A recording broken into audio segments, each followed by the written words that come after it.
Hello everybody, so happy to be connected yet again for another Tune In Tuesday. And today with me are my three most favorite human beings, Shilpa, Guru and Tamanna.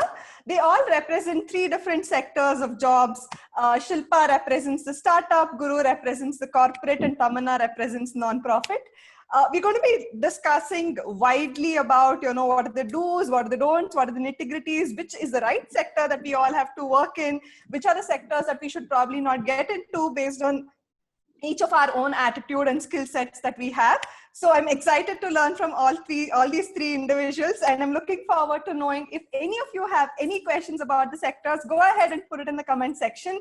I'm going to be taking all those questions and asking these three beautiful people out here. So with me about the three guests who are here and why are they here. First up is Tamanna.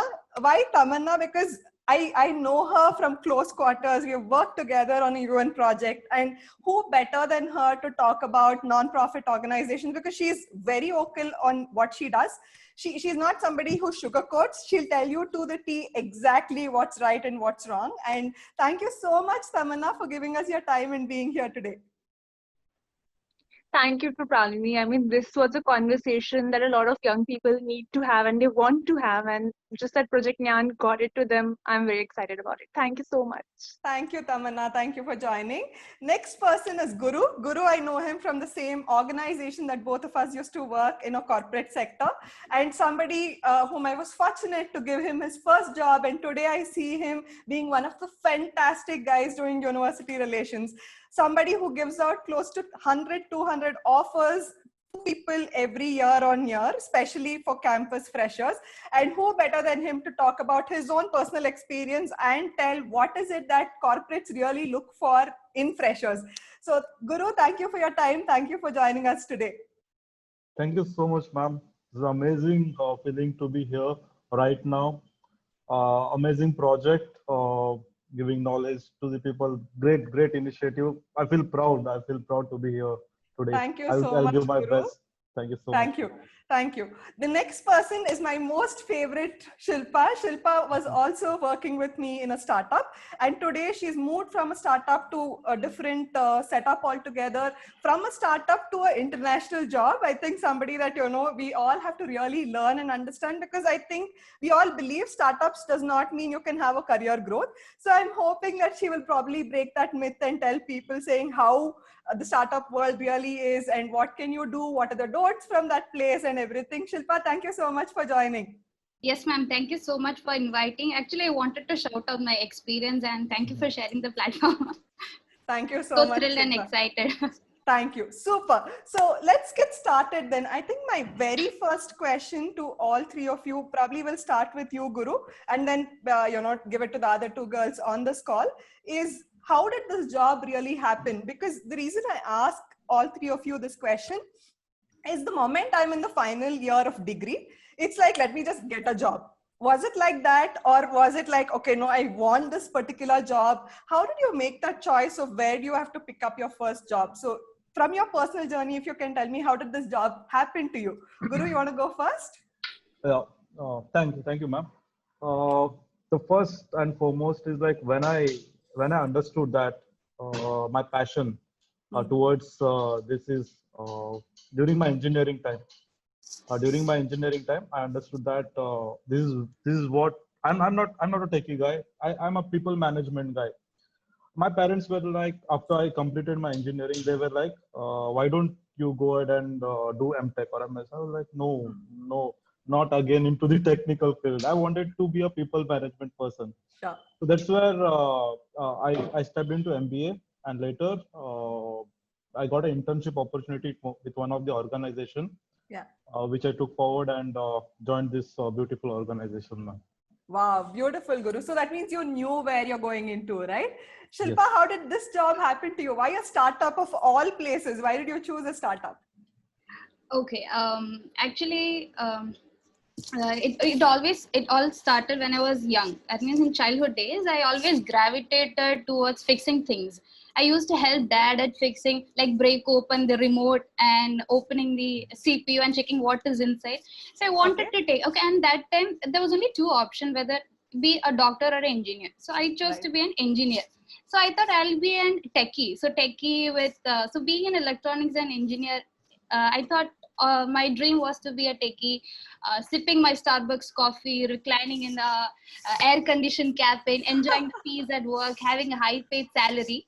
Then we always have that MNC in mind. But during the third and final year of your college, your only aim is to enjoy the college. You'll have friends. So you'll not focus on your studies or placement drives. Yes, placement drives would be happening, but your main focus is, okay, I'll enjoy, you'll bunk classes, whatever you can do, you'll do that. So yes, I was into that momentum, and finally we got red-handed by our coordinator, and she was like, no, you should attend this company recruitment. Then that time we don't know what is the difference between a startup or an MNC. We only had that MNC in our mind. So when I got this opportunity, I thought, okay, why don't we get in? And I was fortunate enough that first we had 3 rounds. First was group discussion. Second one HR interview. Third one technical interview. So in group discussion, I have cleared. So that confidence level got boosted. Second one was HR interview. So HR interview, we were already trained on that. We had that finishing school. So I knew how to tackle the questions. But the third one was the technical interview. And in India, where the education system is focusing only on the marks gained and not on the depth of the knowledge. So when he asked questions, technical questions related to my degree, like what is resistor, what is conductor, inductivity, I had no clue what to answer. So only I asked him, sir, can you give one chance? I'll prove myself. So I think that's how I got into this, and that's how my journey had begun. Wow. So that means yours was not out of choice. It happened to you. For Guru, it was that he really wanted to get into people management. Tamanna, how was it for you? How did this happen to you? Why non-profit? I know you're an engineer by degree. Yeah. So actually my job also happened to me. Okay.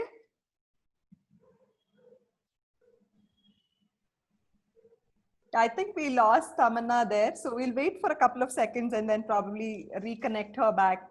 I know that she has network issues. By the way, for all the people who are listening, Tamanna is joining us from Jammu and Kashmir. So it's going to be fantastic to hear her thoughts. Tamanna, we lost you in between. We couldn't hear you well. Oh, I'm so sorry. So yeah, just repeating what Krupalini just said, I'm joining in from Jammu and Kashmir, and we do not really have a reliable internet as of now. So just bear with me. Krupalini, just let me know if you ever lose my voice at any point. Sure, Tamanna, I'll do that. So when I, joined engineering, I did not know anything about what an NGO is, like what kind of work do you do? And then I started volunteering for a friend's organization. And then, more volunteering gigs happened.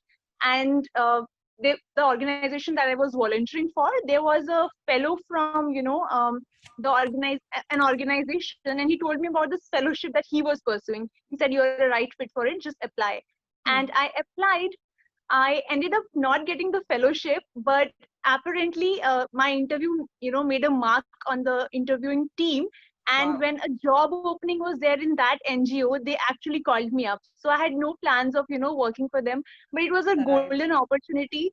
And actually that first job, lay the foundation for what I'm doing today. So it was like a perfect introduction to the NGO sector, what they do, and, how to manage an NGO basically. So it happened to me, and I'm very glad it did. Yeah. So I think one important thing that's a takeaway is, first jobs, not necessarily we chase them. It can happen to you like what had happened to all these 3 individuals, but it'll be really nice to know what are their learnings and how did this entire journey unfold. So Guru, going ahead, I want to know, especially from the corporate, because you're going to be representing corporate and talking to us, Guru, how important is because a lot of parents dream about getting their kids into that fancy jobs, like what Shilpa was also talking, right? Conditioned room, just recliners, whatever showed in movies. So just want to check with you, Guru, saying how important is academic scores in corporate, and if the best of the best B schools or any schools brands that they carry, how important is it for us to even look for a job in corporate? Yeah, no, a very good question, ma'am. And even when I visit colleges, we have cut off, as Shilpa said, that like 65% throughout, then you'll be eligible. And when I visit colleges, there are a couple of students who have come to me, sir, I am like 59.8, can I be a part of this interview process? There has been requests that has been coming, and even during my engineer, I was not that great like at in the technical. I'm an electronics and communication. I've done my engineering electronics and communication. I never felt like the electron is flowing from one side to another side. Why put a resistor and resist it? Like those were my thoughts when I was doing my engineering. Right. But then I asked my professor, I'm talented. I'm good at cultural activities. I can host an event. I can conduct major events. I can collect people. Then why the marks is important? The one thing he told me was, Guru, see, it's not just the marks. By marks, what they're trying to say is how consistent you were during Right. your course time, like 10th, 12th engineering. What is that effort that you have put in? So how are you going to differentiate between the people who have put in effort and who are like, due to circumstances, they couldn't do well? Right. So marks, yes, it is important. And when it comes to like the biggies like IITs, NITs, they do get paid really well when organization visits these Right. colleges. They do pay well. The only reason is that the effort, the knowledge, and they are the right fit for that sector. When it Right. comes to technology, they are good. Now the things are changing slowly. There are a lot of events that are coming up. Many of the organizations are conducting events like hackathon, wherein it's an open platform. Okay, now Right. that question doesn't arise like saying that I have 65%. You have talent, you go apply for that coding test, Right. get it cleared, and take the offer. And yeah, that's how it Perfect. works now. So what I understand from what you're saying, Guru, is if there is anybody who's listening to our call today, there are quite a lot of people who actually tuned in and they're listening to us. So take away from what Guru said is, 65% or whatever is the percentage. Yes, they do have that criteria, and yes, there is a support that's given to the IITs and the NITs. They're kept a notch higher. However, even if you don't have that score and you have a dream of getting into the corporate, there are events that they can look out for. So you still have an opportunity to enter your dream job that you're looking for. Is that right, Guru? True, true. Yeah, thank you. Shilpa, how is it in startups? How important is marks? How important is the best of B schools? What is your experience and your thoughts on this? Yeah, ma'am, I think it might vary from startups to startup, but I think in general, startup mainly they're focusing on skills. So if you're a risk taker and if you're passionate about what you do and you don't mind in putting in extra effort, you can actually join. And also compared to marks, if you see, I was a first class. I had got my degree in first class, but still, if you ask technical questions, I have zero knowledge. So it doesn't gauge me actually. And in startups, they're actually open. If you have a back paper, doesn't mind. I still have a colleague who is working with me who still has 26 back papers. So for Whoa. those people who are having back paper and thinking that, okay, my life is wasted, no one will recruit me, don't think like that. Yes, there are enough opportunities out there. You have to just get into which one you want to choose. So I think marks is not important in startup. The main important factor is your skills. I mean, is your effort, your adaptation. And if you have that passion, yes, you can join in startup, no issues. Perfect. And how important is the school brand, Shilpa? The college brand in startups? That's what, ma'am. Even if you're coming out from an CET and if you're holding the marks card with 8 point or 9 point, and if you have no knowledge or if you're not confident enough to work, see, in startup it's a small, it's like a family. Only you have few people, and each people's work is important. And if you don't put in effort, or if you just mug up things, there's no point, because you're creating something new, you're creating something different. So it's not like studying like in other people. For most of the people, I think not everyone, most of the people, they have mugged up. They are only by hearters, but in practical session, their knowledge will be zero. Got So it. that time, I don't think we'll focus on marks. Got it. So for all the listeners out there, so like whatever Guru mentioned, so don't get disheartened. Even if you have back papers, don't worry. There's opportunities for you to get into a core technical job. All that you need to do is probably look out for startups. Like Shilpa mentioned, they look for attitude and skills and not probably exactly how much do you score on your marks. Neither does the brand name of your colleges also make a difference to them. It's about how much do you contribute. Is that right, Shilpa? Yeah, yes. Thank you. Tamanna, over to you. So how important is it in NGOs about the scores that we get in our degrees, and how important is it that we come out from a good social school? What are your thoughts on that, Tamanna? Tamanna, you've muted yourself. Thank you so much for reminding me, Kripalini. So it's very varied in the social sector. I'll tell you from my experience, because I also founded an organization. So I recruited people there. And then I used to work for the first organization I worked for was actually a multinational organization.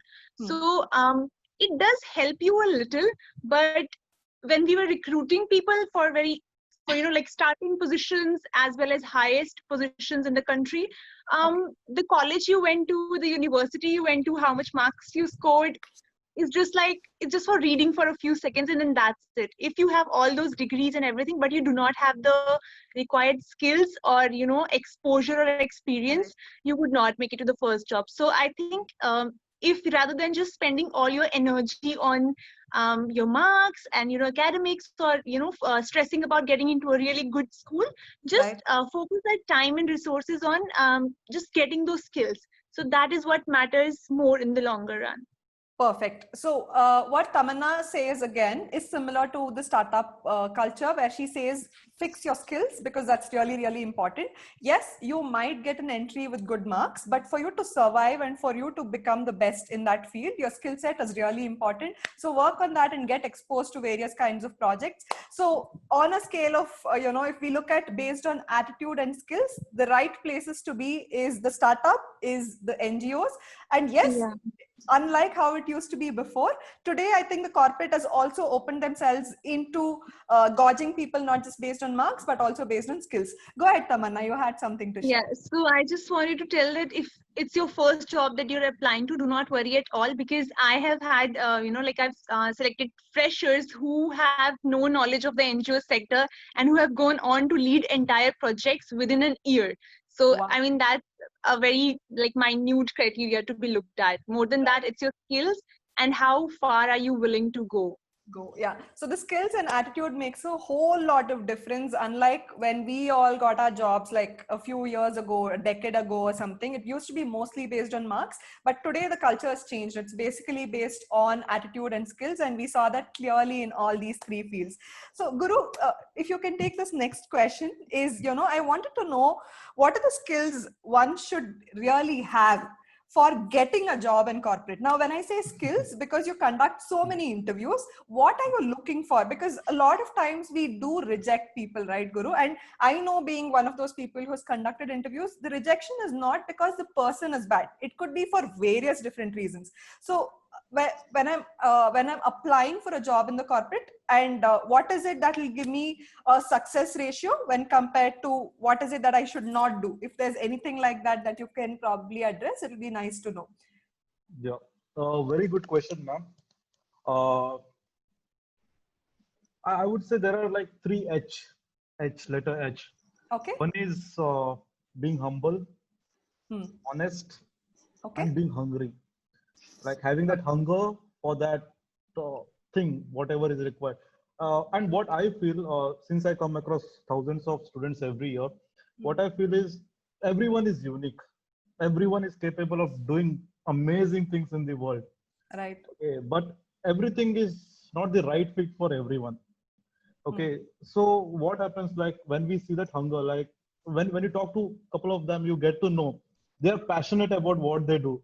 Engineering, when I ask like what you did for 4 years, they will tell you entire, like from when did they start in first year, what did they build, how is it working, how it has helped the society. And that's where you get to know, okay, this is a person who is passionate, who is the right fit. So I say that be hungry, have that hunger in you. Look for things that molds your passion and Right. takes you to the upper skill, and also honest, or not being honest with the surrounding, be honest with yourself.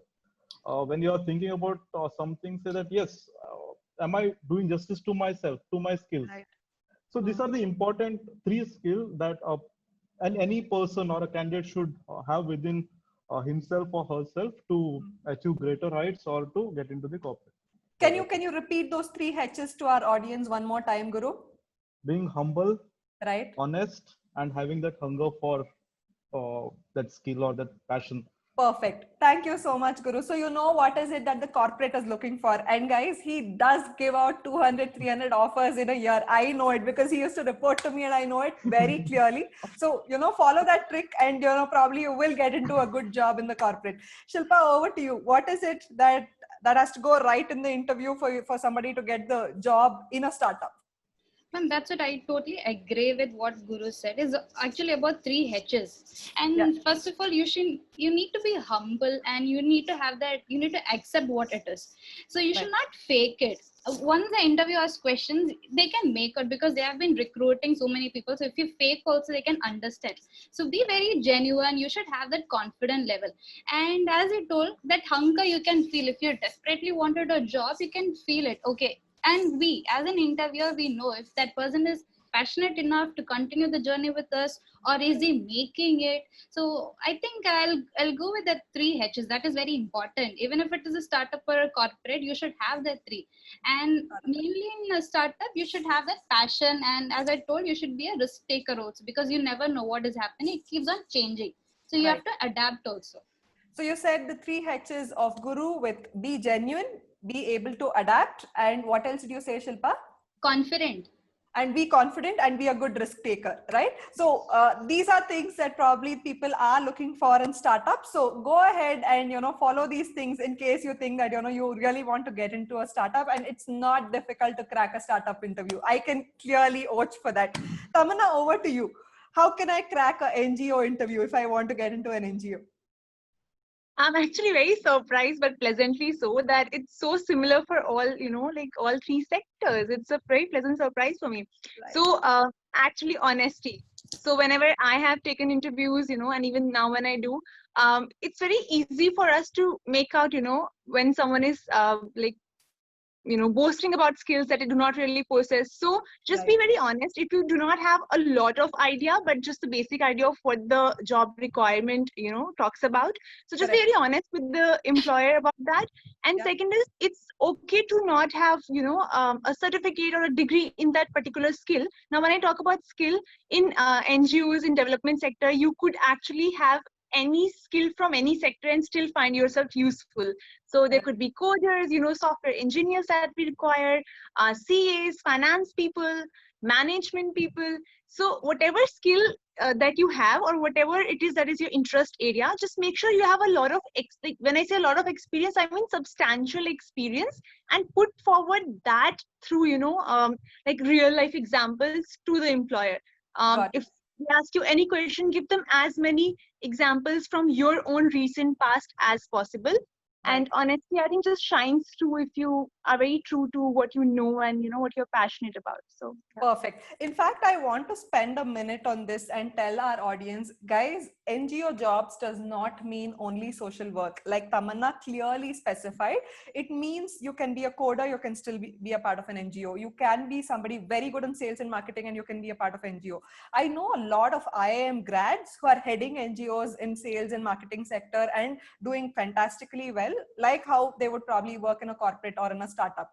So if you are somebody who's very passionate about wanting to do a difference to the world with your own skill set, then NGO is a place to be. Okay, so don't think I can never go into an NGO and it's not possible. We'll figure out the financials and all of that in due course of time. But yeah, there is hope that you can still become a part of an NGO. Thank you so much for that, Tamanna. I actually want to take this time, if someone just wants to look at an example, like how, an NGO or in development work, you could bring any skill that you have. If you could look up an app called Sahas. So it's basically an app. So you could be an app developer and still contribute. So what Sahas does is, it, it deals with bystander intervention in terms of, gender related or gender based violence. Got So it. it's by an organization called the Gender Security Project. So just check it up to, check it out to know, have an idea about how, just with any skill that you are really interested in and passionate about, you can use that to make your entry point into the NGO or development sector. Got it. Yeah. So guys, like she mentioned, go check out Sahas. So this is going to help, and you will know where to start off and where to take that, probably, choose that crossroad that you are in. So going forward, my next most important question is, yeah, let's say I followed all your rules and I got my job in your sector, right? I probably got into corporate, or I got into the startup, or I got into, let's say, the non-profit. How can I survive and be really good at what I do? I think that's more important. It's not just about getting that job, because I think a lot of us don't know how to balance our work life, and at times we are stressed out, and a lot of things. Everybody has enough to complain about in terms of the professions that we've all picked up. So I just want to know, saying, Guru, if you would want to take this question first. Yeah. It'll be nice to know, saying, what goes into becoming successful as a fresher in a corporate, and the same thing for both of your sectors. So what's the success formula for a fresher in corporate? Yeah. How can a person be successful in his job or Right. whatever he's doing? One thing is that the core influence, ma'am, is what I feel. For example, when we say engineering, you have branches like mechanical, electronics, computer science, and so on. Right. But when it comes to mechanical, it further drills down to different branches like FEA, fluid dynamics. Okay. So someone who is interested in fluid dynamics may not be interested in aerostructures. Correct. So when you pick that up, like when you get into a corporate and then you think that, okay, these are the fields that I'm working, but which is my interest, that you will get a year or 2 year of time wherein you will get a time to figure out which is your interest. And when you start working towards that, you won't get to know the time, how the time flies.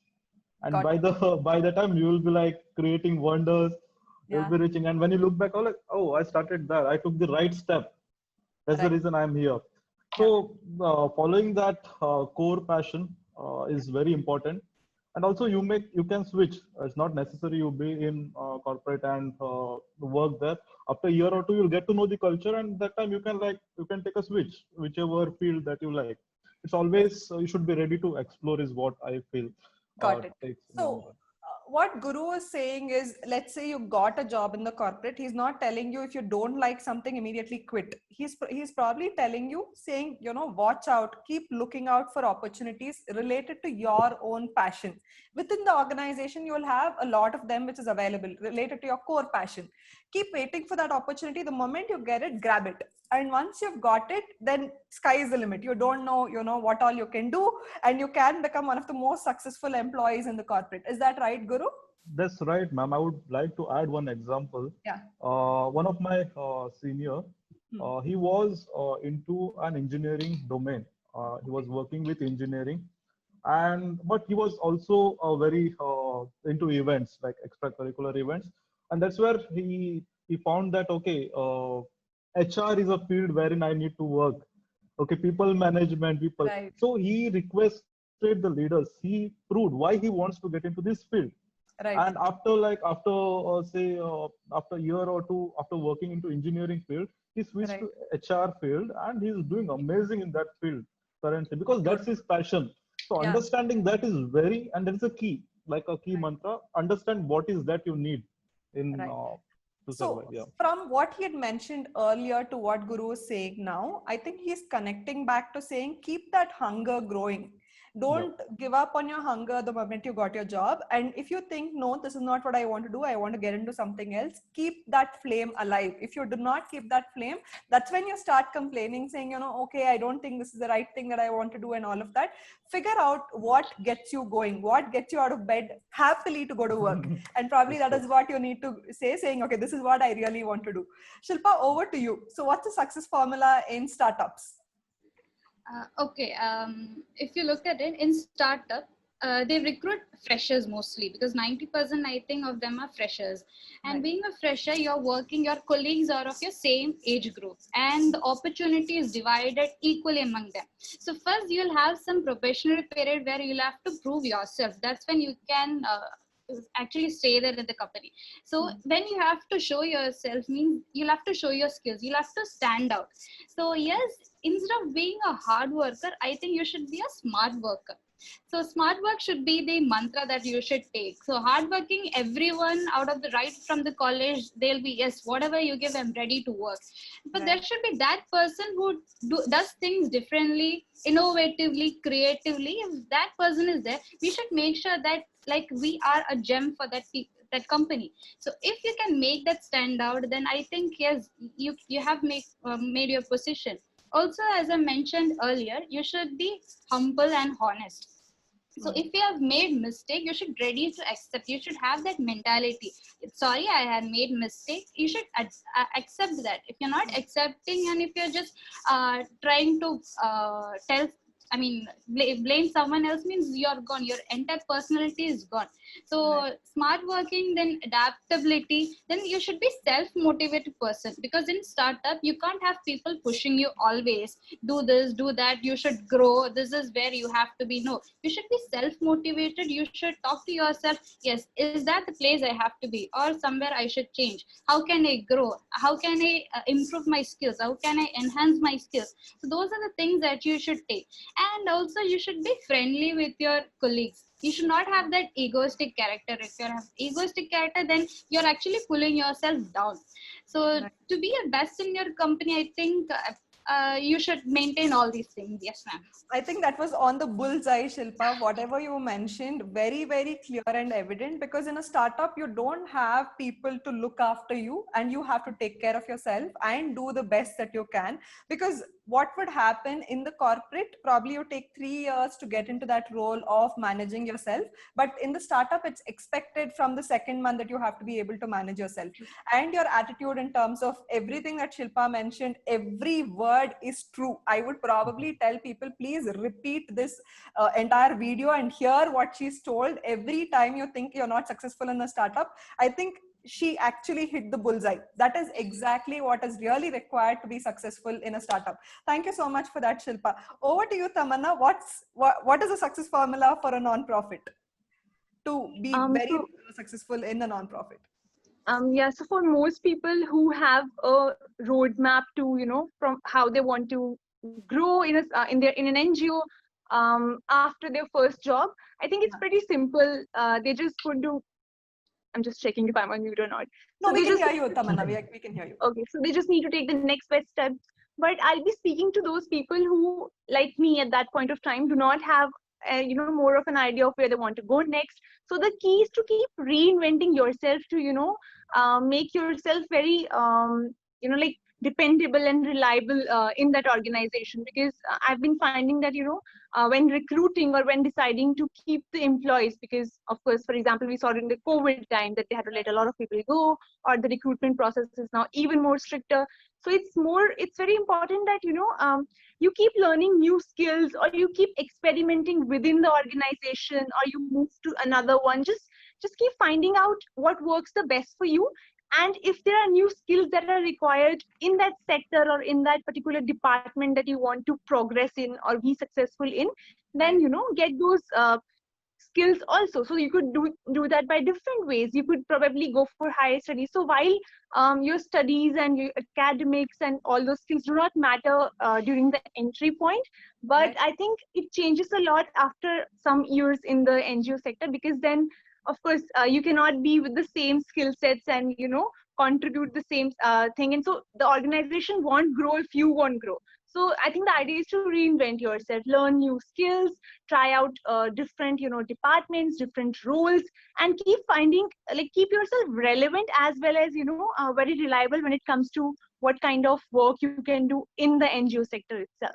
So in fact, I think this is one sector that is so fluid for professionals. Like you could be working in program management, and then you want to go work in policy development. So it's very fluid for that sense. You can totally do that as long as you are like you have those skill sets or you learn something new about that.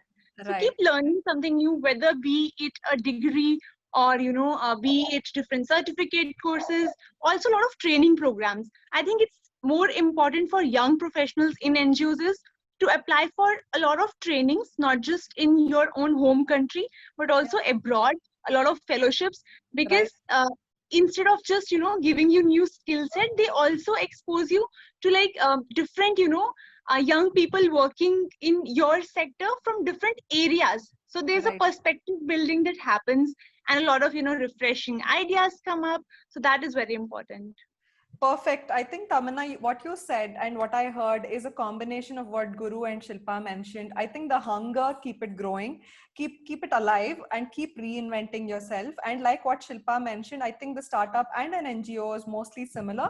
Make sure that your employers are always dependent on you. Make sure that you're always delivering at your best, because that's the only way that I'm sure in all three sectors people can survive today, based on all those things that's changing during the COVID times. Thank you so much for that, Tamanna.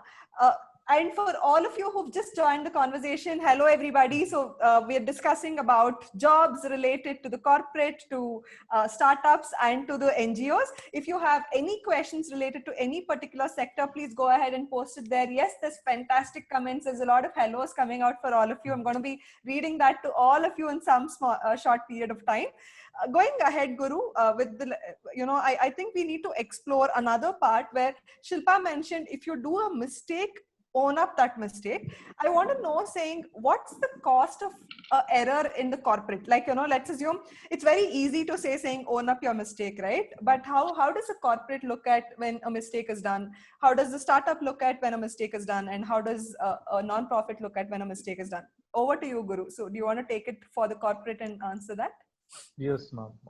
Mistakes are great learnings. It comes like a blessings all the time, right from our childhood. Right. But how the mistake is responded to it, what makes us, right? Whatever I have felt till now, that I have done mistakes, Right. maybe on small projects or here and there, but till date I have received a good mentorship. Okay, the probability of error is high. You will lose in say like crores or lakhs, because we have already invested there, right? Right. Say you have done some ad campaign from your Yeah. thought and you have gone ahead and published it and you're getting zero returns. Right. Okay, that I'm responsible. Later they'll ask me, Guru, it was your idea. What happened? Yeah. How you could have done it better? So always one suggestion I would give is your seniors or your mentors who are there. They are there from very long time. They have the experience. Those ideas should be always validated, and no one should be taking it personally. But it's always whatever is said for your good. Okay, learn from their experience. Okay, when someone is your elder saying that this is, or your mentor or your senior boss or your super boss saying that this will not work because of this, trust them. Okay, but somewhere you can balance it, you can tweak it. The entire plan will not be according to it, but you can tweak. Coming back to the question, yes, the probability of error, it will cost huge, because our industry dealing with, say for example, aerostructure. If you think, okay, fine, this blade looks very big, let me shorten this, and you shorten that, send it to industry, and later there is an aircraft which is running with shorter blade and it's not functioning well. How many lives are at stake? Right. The error is very high. So always make sure to keep it very minimum, because it's for me it's engineering, and engineering is everything in today's world. Right. So learn from your seniors and keep the errors minimum, because Got it may it. cost So, life. Guru's secret is, don't afford to do mistakes. Make sure that you're listening to people, keep your ears open, understand from your peers, talk to people, validate your idea.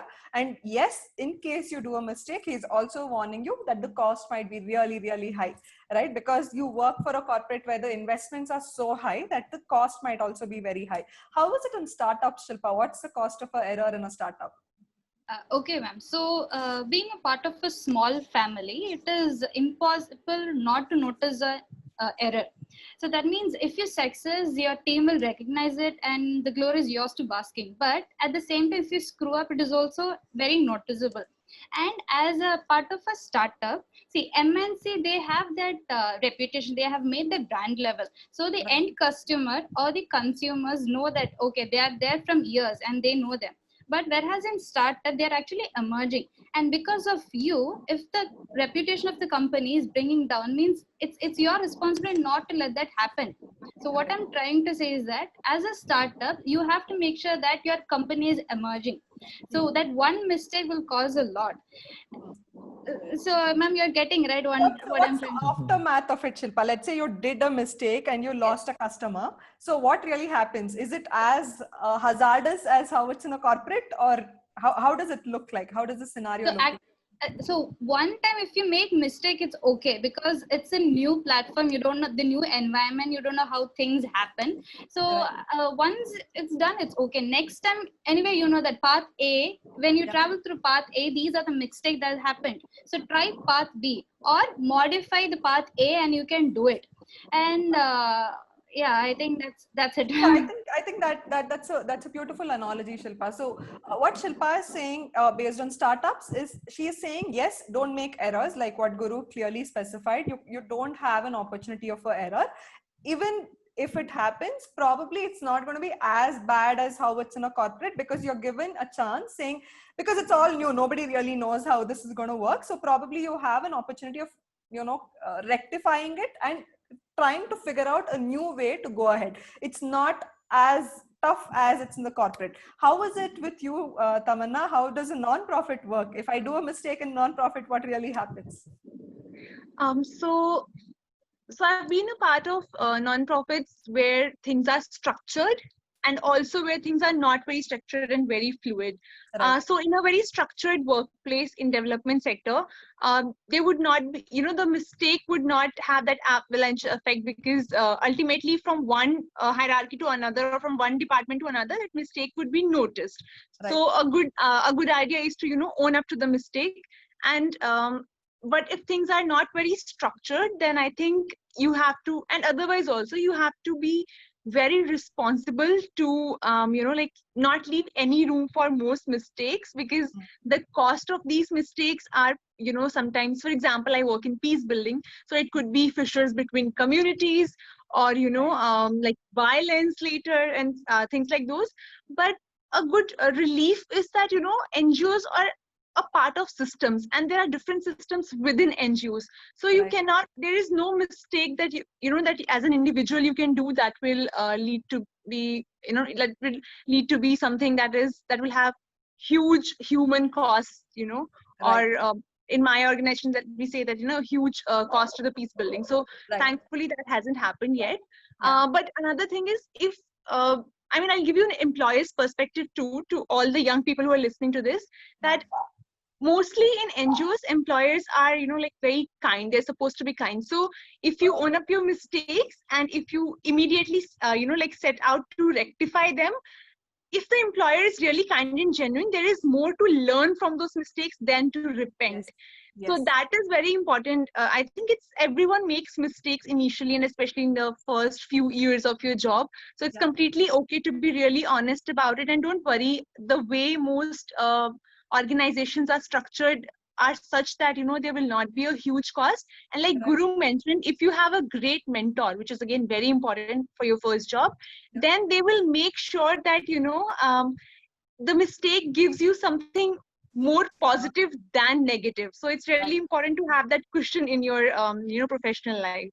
Perfect. So I think what Tamanna is saying is, in case you do a mistake, it's not just about what's the cost of the mistake. It's about how do you react when a mistake is done, when you've done something wrong.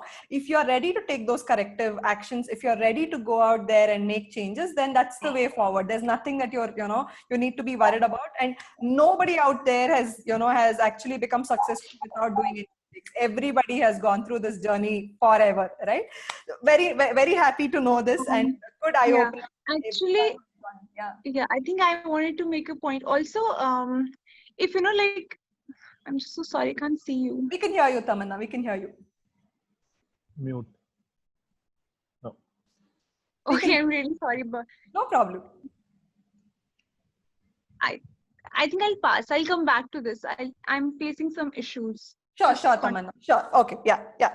So, I think we spoke quite a lot in depth of, how to get into your sectors. We also spoke about how to be successful in your sectors, how to, if you do a mistake, what to do in your respective sectors. What I'm really keen on understanding is who should not join your sector.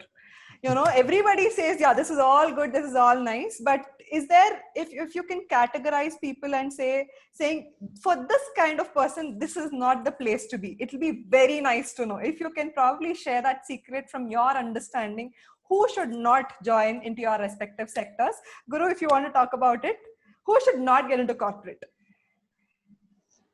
Yeah, again, I would say someone who is not hunger, or whose passion is not about being under someone. Okay, if a person wants to be his or own boss, or Yeah. or has a proper plan, I would say, to venture or set up his own business or her own business. So that's where a person shouldn't be getting into the corporate. Else, Right. this is the right platform, is what I would say.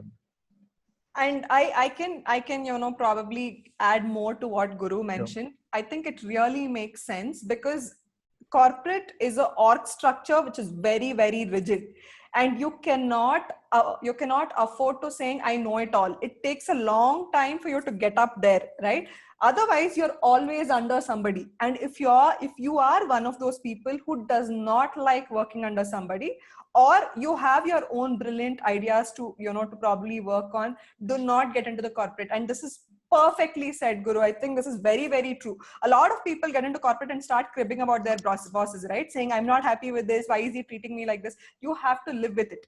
That's how the corporate structure is. You might change a company, but yeah, you will have another person sitting over you. But when you go back and talk to yourself, if you are hearing saying you don't like being told what to do, then don't get into corporate, because probably that's not the place that you have to be. Shilpa, who should not get into startups? Yeah, so as I mentioned, so those people who are not a risk taker, or who are not passionate, or who wanted to try something different, who is ready to face challenges, please don't try startup, because in startup everything is new, and you don't have a flexible timing. Those people who consider, okay, 9 to 5 work hour, here it is not a fixed timing. You may have to work till midnight, and I have witnessed that, because we have worked till night 4 o'clock to complete one task. So we never know what will happen. And so since you're doing it for the first time, you'll have to put in all your effort, all your passion. If you're not that passionate and you don't feel like, no, it's okay, someone else will do it. In MNC you have a team. There will be 5 teams, and if 3 of you are doing, the other people can directly swab your achievement. But here it is not that case. Right. Individual work is important. And when you look at the individual work, scoring high marks is not important, but your effort is important. Your attitude towards that work is important. And Right. if you don't have that attitude, if you don't have that go-getter feeling, then I don't think it's not a place to fit in. Also, when you join a startup, check what is your passion. Is it for studies? So for few people who are coming out of the mechanical branch, they might choose IT. Why they're choosing IT? Maybe first time they're not having any other job offer, so they want to try something different. But if you're really passionate that you wanted to get into your own stream only, then please don't join. You're just wasting your time. So work more like as Guru did. He did MBA. So like that, work in your field, take MTech, then you can gradually grow. Rather than coming to startup, you'll have to work on different sectors. It's not Right. like, yes, I'm electronics engineer, I'll be working for R&D team. No, I'll have to take up different opportunities or different tasks. Right. So depending on that, you'll have to keep in your mind, check what is your passion. Don't take it, okay, since I needed a job, I'm going in. No, think what is your passion, then you can join. Perfect. So I think what I'm hearing from what Shilpa mentioned, other than what Guru had mentioned, specifically saying, about your hunger and you don't like bosses. I think in the startup, what she's trying to say is, if you are If you are somebody who wants flexibility in time, and if you want somebody to monitor you, and if you're doing it as a stopgap arrangement, then you should not get into a startup. So all these three things, she's clearly, telling it out loud and clear, saying, don't do this if in case you're doing it for as a stopgap arrangement, or, you're doing it because you think there's going to be flexibility of time, which is not true in this case, right? Over to you, Tamanna. Who should not join an NGO? I think first and foremost, people who want to join NGOs only to stroke their egos, or to have that savior complex should not join NGOs, because Right. that's not what it is. It's actually a very organized sector, and Right. it's very professional too, unlike the image that a lot of people have in their mind. So also a lot of young people choose this field, because they're mistaken by the activism that they see. Yes. So number one is like not have a savior complex, and number two then is that if you do not have the patience to make sustained change, then do Right. not join the development sector, because most of the times, unless you are you're in an NGO which holds medical camps, or which does food relief or stuff like that, then it's okay. But Yeah. otherwise, most of NGO jobs, they aim at very systemic change and very gradual change, which is Yeah. meant to be which is aimed to be very sustainable. So whatever work you're doing, the impact of it you may not directly and immediately see. So Got it. you're ready for these. I think we lost you there, Tamanna. But to summarize, what Tamanna was actually trying to say is you need to have whole lot of patience if in case you're going to be joining a NGO, because the solutions do not happen over a click. It does not happen very quickly like how it happens either in a startup or in the corporate. This needs a lot of time, because this is still a development sector, like what she clearly mentioned. And also, I think what she's also trying to say is don't do it because it just looks very fancy and it's about activism. It's not like that. There's a lot of work which goes into it, similar to a corporate setup if it's a big NGO, similar to a startup setup if it's a small NGO, but the work remains the same. It's not as simple as how it's shown in the movies or anything of that kind.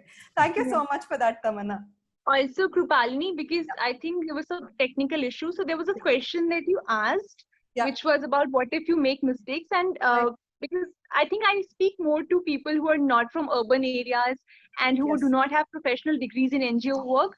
So to Yeah. them, I want to say that if you if in the NGO as a first job, if you're there and Right. you do not make some mistake, but your senior does or someone else does, and they throw you under a bus just because you're junior or very young, do not take that bullshit. Like, I'm sorry for the word, but do Right. not, go through that silently. Speak up. So it's very important to create that culture for yourself. So you made a mistake, own it. But Yeah. if you did not, or if you're being falsely implicated, then just speak up for yourself. Perfect. I think, Tamanna, this is true even in the corporate and also in the startup sector. Do not let people take you for granted, irrespective of what you're doing. You don't have to own up somebody else's mistake, but whatever is yours, own it up. I think that's exactly what Tamanna is trying to say. Thank you so much for that, Tamanna. The next one that I want to know is the most important question is, what are the financial and non-financial benefits of working in your respective sectors? What, as a common man, we understand is the corporate is the best to be in, because that's the place that I can make a whole lot of money. But is that the case? Is that really true? How is it in the other sectors? And what did you gain when you joined your respective sectors? What have you gained from it? What are the financial and non-financial gains? Guru, you want to take that question first? I'll take it last, ma'am. Okay, sure. Shilpa, do you want to go first? Yeah, I don't mind. Sure. Okay, so for a fresher, when you have two offer letters for the startup and an MNCs, 90%, say 95% will opt MNC, because they have that in their mind. Okay, it's a highly paid salary. Since I told the first thing, they're reclining in the AC cabin, everything. So actually, that is not true. When you check, yeah, Okay. because this is where I wanted to break the myth, everything. So in startup, so initially, maybe it depends on different startups. So initially, you may have to face pay cut, but say for 3 or 6 months, that's okay. but there is, as I mentioned, you have to be that gem. If the company feels that yes, it's a precious gem and they don't want to lose you, then they'll give you hikes, which in MNC I think it's only 4% or 10%, whereas in startup it's above 40%. So I can give an example also. When I joined and my friend was joined in MNC, so starting his salary was actually more than my salary, but in 3 months time, on 6 months time, my salary was equal to his salary. And in 1 year time, my salary was double his salary. So if you look that skills matters, so when you go with that MNC branding, mainly focus is that salary base, whereas in 1 year time you're actually earning the double salary than your friend earns in MNC. Also, that's what, and that is that hike factor is very important. Then I think I would have to, one thing I should mention is like you have a separate reward system, incentive systems. So you'll have a particular target fixed. So if you can crack that target and you can take back a percentage of that. That is very important, because you're actually, it is giving you an opportunity to challenge yourself to be a better person. Right. That is also there. One more thing is like I've been awarded, or I have received the award of excellence award and a cash prize during my tenure in company, and that cash prize was equal to my salary at that time. It was actually a huge effort, and it's encouraging me. It's not showing that yes, you are the best, it's just showing that you are better and you can make it better even more. Right. So these are actually pulling us. I don't think it is there in MNC, but I was fortunate enough that I've worked in a startup and they encourage me so much. And then there are also other award which is not money based, but are opportunity seized and the skills that you have learned. I think likewise, if you look, I joined so this is where my journey begins. So I joined as a mentor, and as a mentor, that is a project mentor, training robotics. So I have been allotted to one of the best school in India. So there, when you receive, you in front, you have some thousands of students, and the future of the students is in your hand. So you can't travel. I mean, you can't make them travel in a negative path. You have to make sure that you have to train them, you have to mentor them, and when the teachers call you ma'am, you gain that respect. So being a fresher, when that highly reputed teachers mention you as a teacher, you feel wow, respect. So that is one factor there. I don't think money can be equal to that respect. You can't. Then from that, after that, I have been allotted, or I had to take up this team lead position. So in 6 months And time, how quickly did this happen? so we had only 6 months gap. So the school that we had session based, actually mentor, we had session based. So once you complete your 21 session over, so it was only till 6 months gap. So after that, you can't sit idle in a startup. Once they feel that you are free, they'll keep on giving you work. So likewise, I had to be a team lead. In that team lead, my reportees were seniors. At least they had 1+ experience than I have. So when they're reporting to me, I'm like, okay, is it the right thing I'm doing? So when one person or when your mentor trusts you and gives you that position, it is your responsibility to make sure that yes, I can do it. So rather than checking so it's an option between to sink or swim. Either you can sink or you can swim. So I chose to swim. So if you chose to swim, yes, the opportunity to next level is always open. Right. So in that, I gained like, okay, being a position. So age or experience is not important when you have that confidence. So suddenly from a low level, I'm just heading the other team. So it was very important for me. And also the next one was most importantly, I have given the term university relationship specialist. And in fact, it was the first time I'm knowing that there is something like that existed, because I never knew what is the meaning. And there that opportunity was like, anyway, Guru would be knowing better, but I'm just giving only a little on the tiny version of it. So there you have to scrutinize the colleges, you'll have to rope in best people.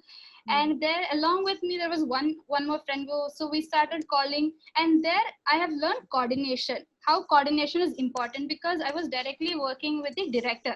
So I have to check with him, his timings, and also the college. And for recruiting, we have to schedule tasks, we have to schedule the placement drives, and also the transport. which is more feasible? Is it the rail, or is it the road or air? And all these things matters. So Right. since it's the first time, yes, there are people to push you, but still you'll have to learn by yourself. So Right. there I have learned coordination. One important factor is like 1 year back, when the company had come for recruitment, I was on the other side being an interviewee. But 1 year then, I'm going back to my same college as an interviewer on the other side of the table. So it's like, I don't think anyone will get that opportunity. I was so fortunate for that. So there I've learned this coordination, how well it is important. And there, if you make, yes, if you're telling that I'm perfect, no, I've made mistakes, yes, that's for sure. But yes, I have moved on. And the next step was a production CRM. So in production CRMs, then I understood heading a blue collar job is not that easy, because there you have people coming from different democracy. So it's Right. not, you should not boss over them. You should be a leader, set an example for them. You should try to understand what they need, what is their requirement. If you demand them, they might not do it, because they are from that background. So you'll have to go with them, you'll have to be in their own area, you'll have to feel comfortable, you'll have to make them feel comfortable. So Right. there I understood that, okay, what is the difference between a boss and a leader? So that condition, you should not boss around like that. Right. Then my journey went on to be CRM. In that CRM, customer relationship manager. So when you're into a manager position, it is important that you, first of all, you have to upskill. You have to upskill, because your reportee should not feel that, okay, she's of no use, she just have same knowledge as I did. And if that person feels that, okay, she's not supporting me, or she's just doing nothing, then that cause an impact to your team itself.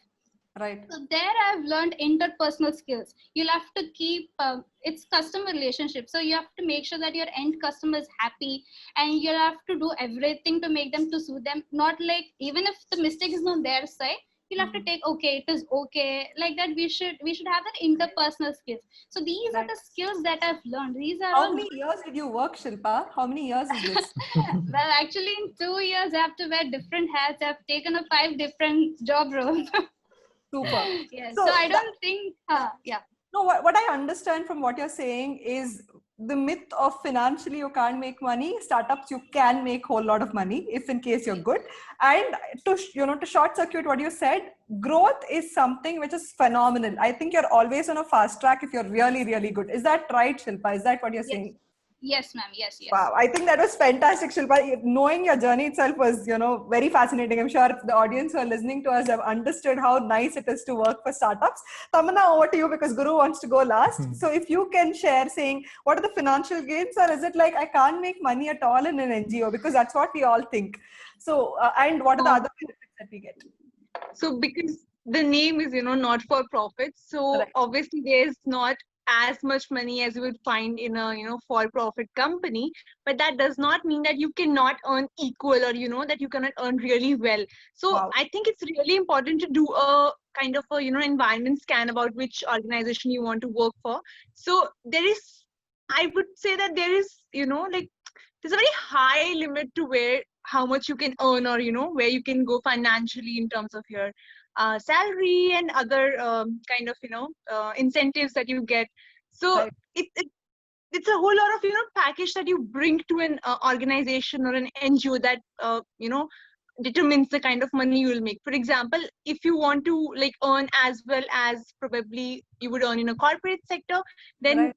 of course then the background in education, or an Ivy League school matters, or some really good university matters.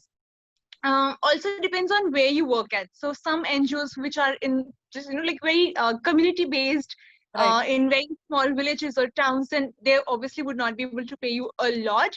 But then if there are organizations which are multinational, not non-profits but multinational, they would be paying you really well. Then there are UN agencies and all other factors.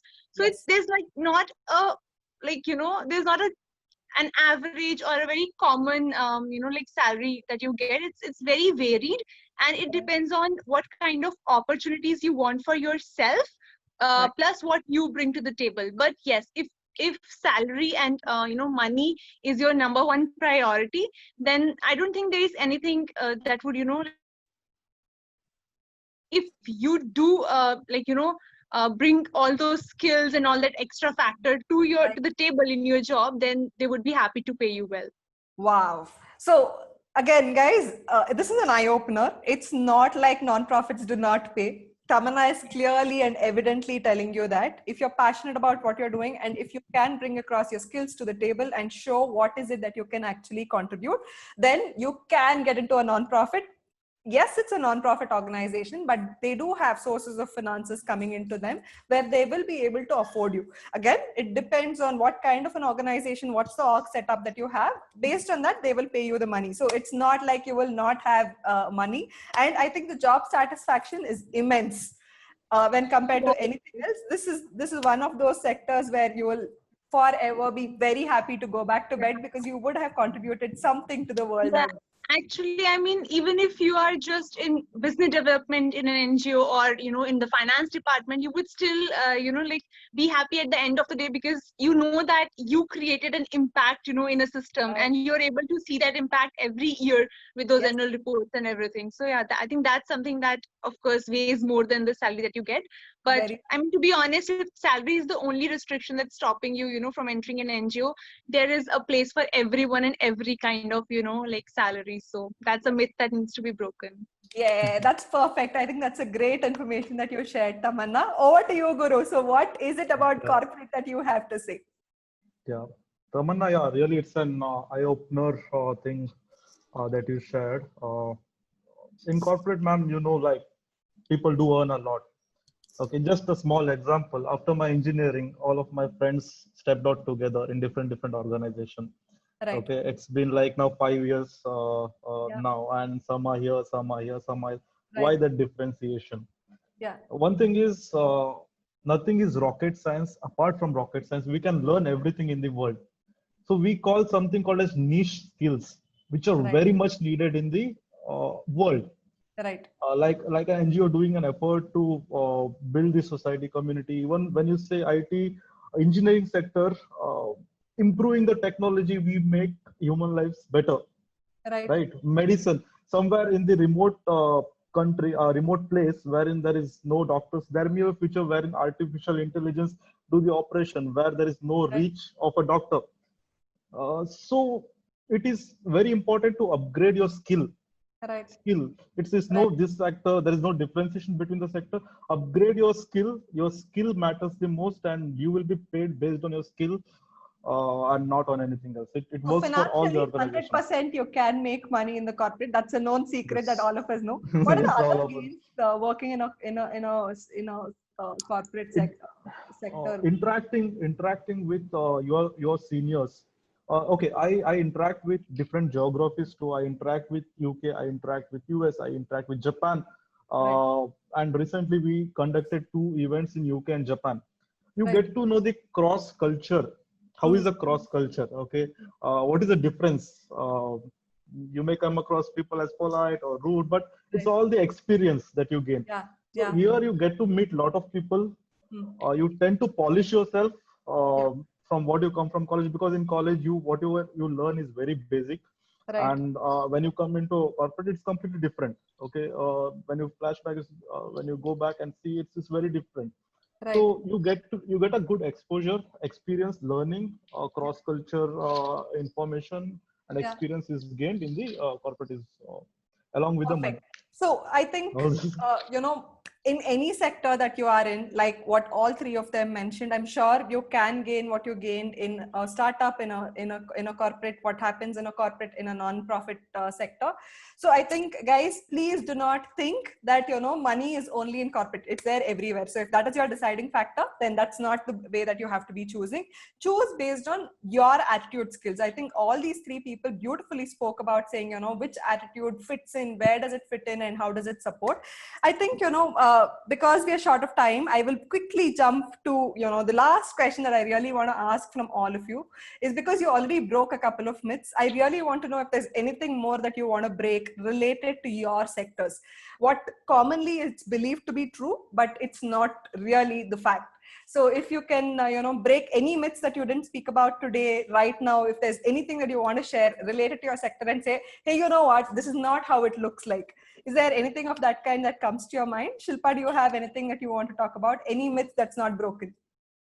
Yes, ma'am. I think at the age of 22, 23, you should be ready to face failures. It's okay if you fail, no issues. Because right after the college, you can't seem that everything seems perfect. Right. If you fail, also no issues. Once you try, then you can understand where you fit in perfectly. So in startup, that's what. Now, if you ask, in 2 years in, for those who have completed their degree and got an MNC job, now that time for them only the tagline matters, the brand name matters. But whereas now if you check, they are ready to work in a startup. They are ready to actually change their decision because there they don't have a growth. So as I mentioned earlier, my growth was actually increasing. That level, that curve was high. So compared to my friend, he is still owning up only 2% of the entire project, where I'm heading the entire department now in 2 years' time. So when you check that skills that you gain is more important. So don't go with the brand name. If you're that kind of a person who want to enhance yourself, who want to polish yourself, who want to know where you fit in, I think a startup is right for you. Perfect. Thank you so much for that, Shilpa. Over to you, Tamanna. Your closing thoughts and any myths that you really want to break related to the nonprofit. Yeah, I think the biggest myth that a lot of people have about nonprofits is that there's only one kind of work that you go, do. You go into the community, and that jhola NGO type myth, that you just be in the community, talk to people, and just solve their issues, or probably just help them personally. But that's just a myth. There are so many other things that other job roles that are there in an NGO. For example, you could be doing advocacy, you would be lobbying with government agencies, countries, mediating, and then you could also be sitting very comfortably in a, like Shilpa said about startups and in an AC chair and sipping coffee in Starbucks. So there are different kinds of roles and responsibilities in an NGO, and the idea and myth of typical NGO person being the jhola carrying community wandering person is just not true. That's like one part of the NGO system. Yeah. In fact, I think it's much more fancier than how it's actually shown in movies because we work so closely. And if you really look at setups like the UN and everything, I don't think any corporate also even matches up to what really happens there. Isn't that? I think, it's a mixture. Like we work in, like I've been very lucky to work, in communities, go live with them, and also, be a part of highly placed mediation teams and like dialogue teams. So it's a very nice mix, and to put it in a box would simply be like just restricting the wonderful diversity that there is in NGOs. So and also like before you finish, Rupalini, like I know a lot of people here would probably want to make a choice between three sectors at some point when they want to choose their first job. There's something when Guru and Shilpa were speaking and it struck me. So it's these three sectors or different sectors don't work in isolation. They are very connected. So I'll give you an example and do check it out. So it's called Bempu Health. So BEMPU. So, it's something one of their products is a bracelet that they have developed for, newborns and infants, which checks their temperature and, and helps, diagnose life-threatening diseases, like not diseases exactly, but their condition. So it can help save lives of infants and very young children, newly born children. So what exactly it is? So some NGO probably went there and saw that, okay, in this area, in this village, a lot of children are dying because their body temperature just drops, So they thought that, okay, what's needed is an instrument, or a wearable device that can check their temperature, which is where probably a startup came in. And they're like, okay, we'll develop it for you. And where did the money from this, probably I'm just making guesses, come from? From, the CSR initiative of a corporate. So it's totally okay if you want to, if you're not able to choose, because at some point, all the sectors in the world are going to intersect, because with globalization, it's actually more, interaction between different sectors. So it's totally okay to do your research and then find something like this initiative I talked about that brings all three together, Yeah. So probably pick up one of those things and that's the way forward. You might be in a startup, but still supporting a community out there. Guru, your closing thoughts and myths that you want to break. Yeah, one myth, ma'am, it's very often you see like work-life balance. It's so hectic, hard working, 24 hours of working. Yeah. One thing that I've experienced is like even when you're learning Excel, and when you're working on it, after you learn formulas and work on it, the time taken is very different. Right. If you don't know formulas, you will take hours together to put up things, find, VLOOKUP and all. But you know formulas, you will do it in 5 minutes. Yeah. So hard work leads to smart work. There will be time wherein you need to struggle because you need to know what is inside that. Right. The system, you should know the system. So once you get to know what is that, then you can apply that and reduce your time. So I tell that it's very important to know the system, learn perfectly. Yeah. Okay, then you will have knowledge to, you will have consciousness to break it down and make it Right. sustainable. So always have a balance in life, have a balance in work, uh, make it beautiful is what I would say. Yeah. So Yeah, for ma'am, all of you who are struggling, yeah, one more yeah, thing. go ahead. Go ahead, Shilpa. Yeah, so one more closing thoughts which I wanted to add is like, so from my journey, it actually had pushed me to be a more versatile, more reliable, and a productive person. So I Yeah. think at a bigger company, I don't think I might have got the same opportunity or had an entire company rely on the work I did. So if you ask if I am the important part of the team, definitely not. But if I am the integral part of the team, yes, for sure. So Right. that's an empowering place to be right after your school or a college, I guess. Okay, so I think you've sold a startup very well to the community out here, saying pick up a job in a startup for sure. And to just add to what Guru was actually saying is, for all of us who struggle saying work-life balance is not there and all of that, it's about how smart you are, and you should understand that the beginning is going to be tough, and the more that you work hard, the more it's going to be helping you in the days to come. And with that, we come to the end of the discussion.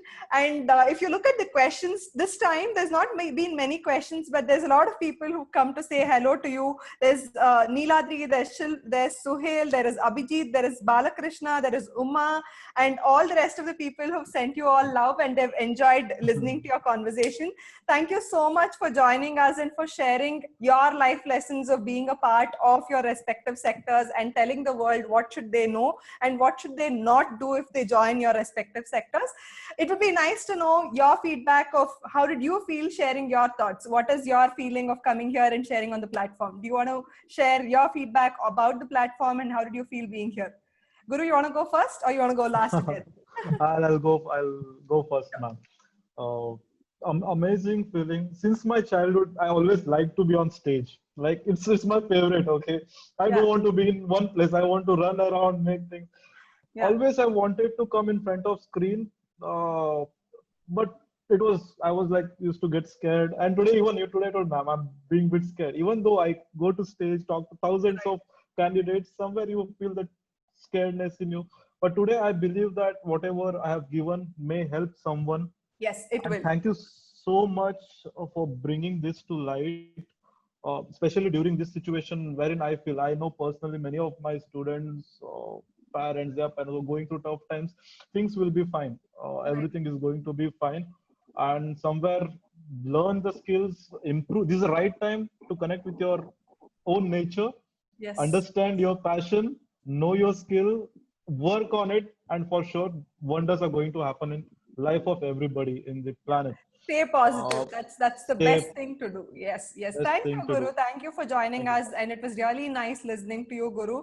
And like I always say, we can all give each other the most precious of gifts, whatever is the most expensive of gifts. But the only thing that's the most precious, I think, which exists in the world is gifting time, because that is not even under each of our control. And all three of you have agreed to actually give time and, share your time with us. Thank you so much for doing this. Thank you, Guru. Thank you for those wise thoughts that you shared about the Thank you. corporate.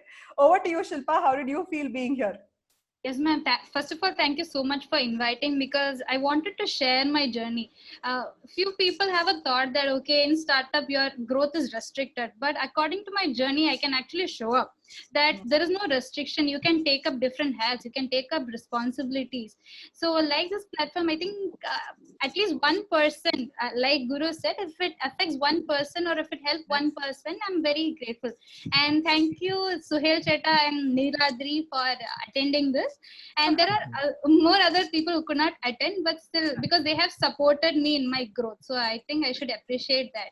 So Yes, thank you and- so much. Yeah, And and if in case somebody has missed out also, Shilpa, tomorrow the entire video, the best version of this would be put up on YouTube, and the link will be shared to everybody who's attended the meeting today and to all the 3 guests. So you can go ahead and share it to the world, and all your life lessons that you've left back here for years to go, for generations to go, for centuries to go, it will remain back. As long as Facebook and YouTube does not close, people will always say, oh, 100 years ago, this is how the jobs work, because I'm not going to bring this down, and these life lessons will for sure remain for people to learn from. You had something more to share, Shilpa?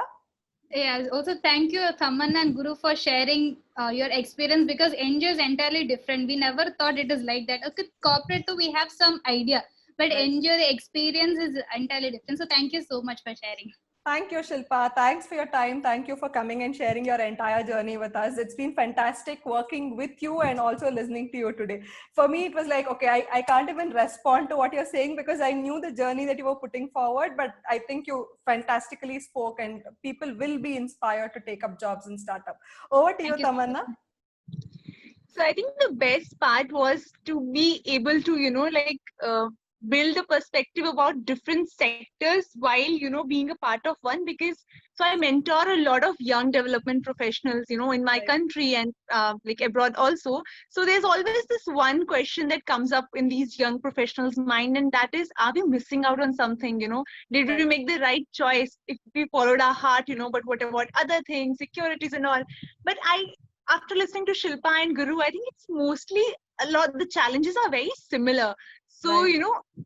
that perspective building of juxtaposing these 3 different diverse sectors and showing how, like the way you traverse your first job is actually very similar. So it Right. mostly depends on what is your passion and how well do you prepare yourself with the knowledge that I think this session gave, like a very good, brief knowledge packet to those people who want to embark on their journey with the first Right. jobs. Yeah. So Hopefully it's helped people, Tamanna. Thank you so much for giving us your time. Thank you for being here. I know it's very difficult to connect from the place that you are in, and I know what's also running back at home. Thank you so much for giving us your time today, Tamanna. No, thank you. Thanks to all 3 of you. It was very informative for me also, and also because more than about the sector, it's what a person brings to the table. And listening to Shilpa's experiences and how fast she grew in those 2 years was Right. also very motivating for me. So even at this stage, Yeah. like in my career, I'm like, okay, no, I need to work hard and I need to grab more space and be up there. So thank you. Yes. And Guru, thank you so much. Like Thank Guru's answers were so honest, I think, Yes. and that reflects what he's been putting in over the years in his own job.